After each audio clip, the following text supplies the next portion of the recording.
Bueno, para mí es un placer inmenso tener esta mañana al doctor Ludwig Álvarez, quien nos va a presentar una charla interesante que es el control del peso, opción de suplementos y su evidencia.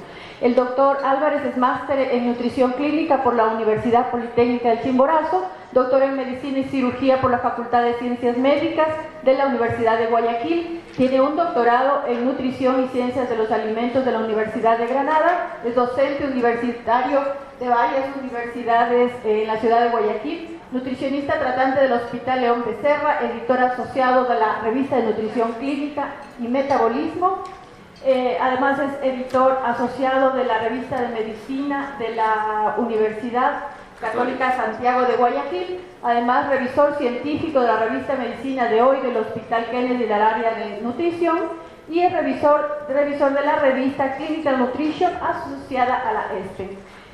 Con ustedes el doctor Ludwig Álvarez, por favor. Buenas tardes, para mí de verdad es un placer estar aquí en la ciudad de Quito.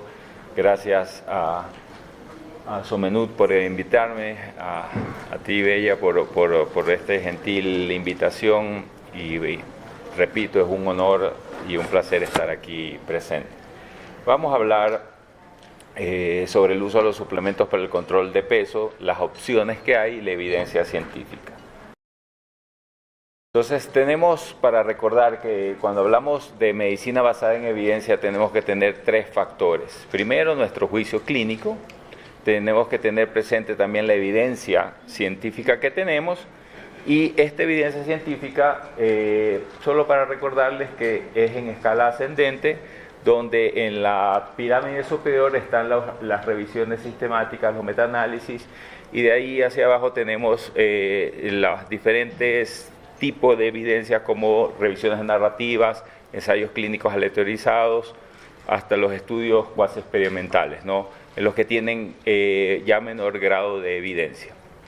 Vamos a comenzar hablando sobre una revisión en la cual se habla sobre los efectos que tiene la proteína de soya sobre los efectos colaterales o agregados de la proteína de soya en los factores de riesgo de enfermedades cardiovasculares. Primero vamos a tener en contexto que la proteína de soya tiene un buen perfil de arginina y de lisina y además tiene una característica especial que si ustedes ven su índice de digestibilidad es comparable con la proteína láctea y con el huevo, que ustedes saben que tiene un buen perfil de aminoácidos y también se digiere en buena cantidad, ¿no? Entonces ambas nos dan buen perfil de aminoácidos y miren que la proteína de soya nos da una buena digestibilidad también. Y en cuanto a esta revisión que fue publicada en Nutrients, tenemos los diferentes estudios con la muestra y la población en mujeres osteoporóticas, posmenopáusicas, hay en mujeres con síndrome metabólico, y donde se compara el efecto benéfico de la proteína de soya sobre el control de peso, además de mejorar el perfil lipídico, disminuir el LDL y disminuir el OMAIR. Aquí tenemos los diferentes estudios donde seguimos viendo las características de los mismos, ¿no? Hay unos que tienen en mayor población 120, 140, hay otros que tienen menor población y obviamente a mayor duración de los estudios hay más evidencia clínica significativa. En estos estudios lo interesante que se puede rescatar es que no solo es la calidad de la proteína, sino los efectos que tienen que ver agregados a la ingesta. ¿Por qué? Porque al consumir la proteína de soya, el individuo consume isoflavonas y otros componentes bioactivos que se han encontrado que disminuyen el perfil lipídico, especialmente los valores de colesterol, el LDL. Entonces, tenemos que las isoflavonas y sus metabolitos ayudan a mejorar la presión arterial, regulan el control glicémico o glucémico, la obesidad y la inflamación. Y ahorita que estamos teniendo muchos temas de mejorar esto de la inflamación crónica, ¿no? Además, se ha encontrado que hay evidencia sobre los efectos hipotensores de sus componentes de la soya, como las proteínas, la fibra, la lecitina, las saponinas, y el único problema que se encuentra es que se necesita más ensayos clínicos aleatorizados para que estos efectos benéficos tengan mayor evidencia científica. Estos constituyentes lo que hacen es modulan los lípidos sanguíneos y también hay estudios prometedores sobre los potenciales efectos antiadipogénicos de las isoflavonas, pero esto está en investigación primaria, que la investigación primaria es en animales de experimentación, ¿no? Además que la proteína de soya aparentemente no parece mejorar la composición corporal. Esto de que no parece mejorar la composición corporal está todavía en debate. ¿Por qué está en debate? Porque hay estudios en los que, especialmente en mujeres posmenopáusicas, se ha demostrado que ayuda a disminuir la grasa subcutánea y obviamente la que más nos interesa es la grasa visceral. Los problemas de estos tipos de estudios es que se necesitan herramientas específicas para valorar la grasa intraabdominal. Hay literatura también, o los datos sugieren que la proteína de soya y otros componentes pueden mejorar los temas de saciedad. Entonces, para nuestros pacientes de control de peso nos va a ir muy bien este tema. Y vamos a revisar en un estudio que tuve la suerte de realizar en adultos mayores sobre el efecto de la proteína de soya. Pero en conjunto el metaanálisis lo que hace es que demuestra que la importancia de estos compuestos bioactivos, que es un valor agregado al consumo de la proteína de soya, ayuda a reducir los riesgos de enfermedad cardiovascular. Este trabajo lo realizamos en Guayaquil. Fue un estudio que se lo realizó con adultos mayores, donde suplementamos 10 gramos de proteína de soya en el desayuno a adultos mayores. Aquí podemos ver por qué fue un estudio cuasi experimental. Les recuerdo, los estudios clínicos aleatorizados es comparar lo que queremos medir contra el control, ¿no? No pude hacer un grupo control porque no tuve, por ejemplo, esto fue proteína de soya donada y estas personas eran personas de áreas urbanos marginales. Eran aproximadamente entre 300 a 350 adultos mayores que se les hizo cribados del MNA para tamizar esta población a ver quién tenía riesgo de desnutrición. Y a esas personas se les suplementó 10 gramos de proteína en el momento que menos carga proteica tienen, y generalmente el desayuno es el tiempo en el que no consumían algunos casi nada, ¿no? Porque eran personas de bajos recursos económicos. Aquí tenemos las características de la población total. Aquí tenemos las edades, las características de talla. Algunos realizaban actividad física, las patologías que presentaban y los resultados del cribado del MNA. Este fue un trabajo de 12 semanas de suplementación. Miren que tenemos el antes y el después en peso, tanto del IMC, masa muscular, masa grasa, grasa visceral y fuerza prensil. No les voy a explicar a fondo lo de la fuerza prensil, pero eso fueron uno de los principales resultados porque el tema es de control de peso.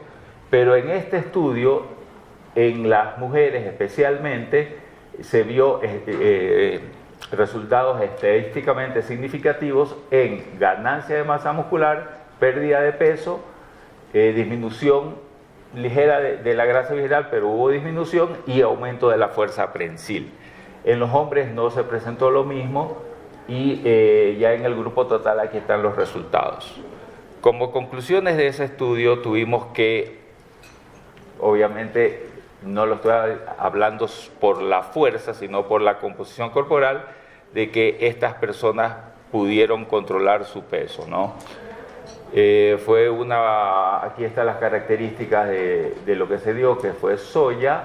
Con 10 gramos alcanzamos a que estas personas aumenten su fuerza prensil. Otro estudio interesante que incluye el uso de proteína de soya es el publicado por este autor, que es Toku y colaboradores, que hace un estudio de un metaanálisis de 11 estudios clínicos aleatorizados, en los cuales vamos a presentar cuyas conclusiones fueron que la soya reduce mayoritariamente el LDL y no mucho el HDL. Aquí están los resultados resumidos, en los cuales se puede ver la diferencia estadística, especialmente solo fue en el LDL. Como les había comentado, la soya parece tener una buena, se lo está utilizando mucho en el control de peso en mujeres posmenopáusicas. Las características de las mujeres posmenopáusicas es que tienen un rediseño de su composición corporal. Ya son personas que están pasando los 40 años, donde la masa magra comienza a disminuir y comienza, por sus pérdidas hormonales, comienzan a aumentar sus depósitos de grasa. En este estudio se determinó que utilizando el suplemento de soya mejoró la composición corporal, la grasa corporal, la glicemia y los cambios en composición corporal. Tuvieron cambios en el índice de masa corporal, que es el más difícil de seguir. En cambio, que si utilizamos otros tipos de medidas, como medir grasa visceral o subcutánea, tiene mayor, puedes medir a corto plazo los cambios. Además, también hay trabajos sobre los efectos metabólicos de los suplementos de soya también en mujeres posmenopáusicas, donde se administró la soya y hubieron resultados en el cambio de la composición corporal, la grasa y el metabolismo de la insulina. Aquí están los cambios en la disposición de la grasa corporal, y estos fueron medidos por tomografía, ¿no? Y la conclusión fue que la suplementación diaria de proteína de soya previene un aumento previene el aumento de la cantidad de grasa subcutánea y del abdominal versus el placebo. Las conclusiones de ese estudio fue que al suplementar proteína de soya, los valores del colesterol catalogado como malo se lo pudo disminuir. Este estudio habla sobre la suplementación de soya comparados con un snack proteico, ¿no? Entonces, la soya tiene las características de tener un mejor resultado en la composición corporal y en poblaciones con o sin patologías. Y especialmente la suplementación durante 6 meses lo que ayudó es a disminuir el apetito y mejorar la composición corporal en mujeres que no tenían ningún problema de exceso de peso. Las características de la población fueron mujeres sin características de patologías o exceso de peso. Ahora vamos a hablar sobre el uso de las barras para control de peso. Existe evidencia sobre el uso de proteínas en barras como reemplazos de comida. En este estudio hecho por Rotacher y colaboradores, lo interesante fue que al darles el suplemento en barra, los pacientes tuvieron mejor saciedad, no tuvieron deseo de consumir mayor cantidad de calorías.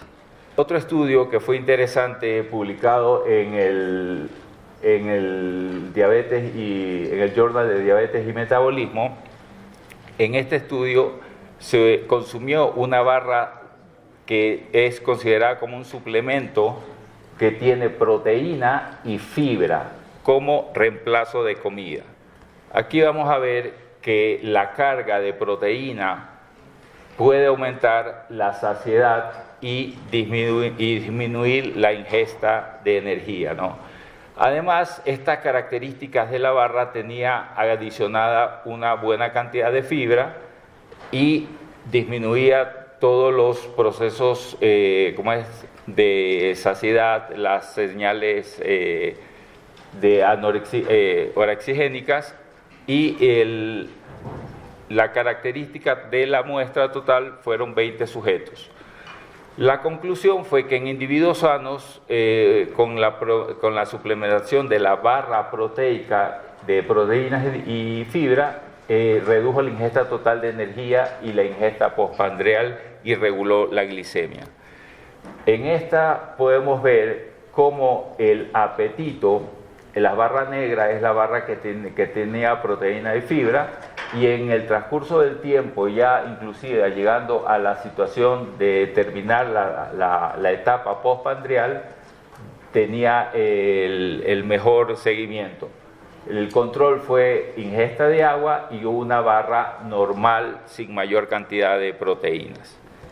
Y en cuanto a la saciedad, la que dio mayor saciedad, inclusive en el momento de la ingesta, fue la de la proteína, que tenía mayor cantidad de fibra y de proteína, valga la redundancia. Entonces, tenemos que la suplementación va a ayudar a mejorar la saciedad, las barras que tienen proteínas y fibras. Aquí tenemos también también se valoró la glicemia postprandial, y aquí esta es la línea de la barra de proteína y fibra.